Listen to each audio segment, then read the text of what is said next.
New bearings must be installed correctly in order to work properly. In this part, we'll look at two common methods of installing rolling contact bearings. One method uses a hydraulic press, and the other method uses a tubular drift. We'll start with the tubular drift method. A tubular drift resembles an ordinary length of pipe. The drift should be made of a soft metal to prevent damage to the bearing or the shaft. The inside diameter of the drift must be slightly greater than the inside diameter of the inner ring of the bearing that is being installed. If the drift and the inner ring were exactly the same size, the drift would jam on the shaft. The outside diameter of the drift must never be so large that it touches the rolling elements or the outer ring, because a drift that large could damage the bearing. When a tubular drift is used, the shaft stays stationary and the bearing is forced down the shaft. This method is generally used when the shaft can be removed from the machine and placed in a vise. If the shaft is left in the machine, its other bearings may become brunelled. The tubular drift method is both simple and efficient. Let's watch a mechanic install a bearing using a tubular drift. First, the mechanic secures the shaft in a vise. He then lubricates the part of the shaft that the bearing will slide over. This will make it easier for the bearing to slide onto the shaft. Next, the mechanic pushes the bearing onto the shaft by hand as far as it will go.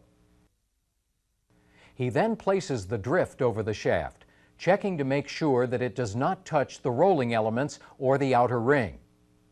Then the mechanic uses a mallet to pound the drift against the bearing until it is in the correct position. When the inner ring of the bearing is flush against the shaft, the mechanic installs a lock washer and a lock nut. Another common method of installing a rolling contact bearing uses a hydraulic press. A hydraulic press is frequently used to apply pressure to the parts of a piece of equipment that is being assembled or disassembled. With a hydraulic press, the bearing stays stationary and the shaft is pushed through it. When a hydraulic press is used to install a bearing, the first step is to set up the press. First, the mechanic adjusts the height of the bed to fit the length of the shaft. He then places the table plates on the bed. Next, he positions the bearing on the table plates so that only the inner ring is supported. Next, the mechanic lubricates the shaft. The shaft is lubricated before it is placed in the bearing so that it will slide into the bearing more easily.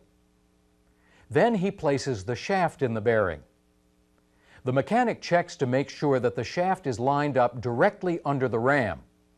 Then he places the shaft protector on the shaft and partially lowers the ram into position. Before operating the press, the mechanic checks the whole assembly again to be certain that everything is lined up properly. The mechanic then operates the press.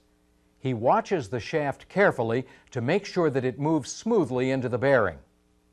If the shaft does not move smoothly into the bearing, the mechanic must stop the press because the bearing might be jammed. If this happens, the mechanic must correct the problem and then recheck the alignment of the bearing, the shaft, and the ram. He can then restart the press.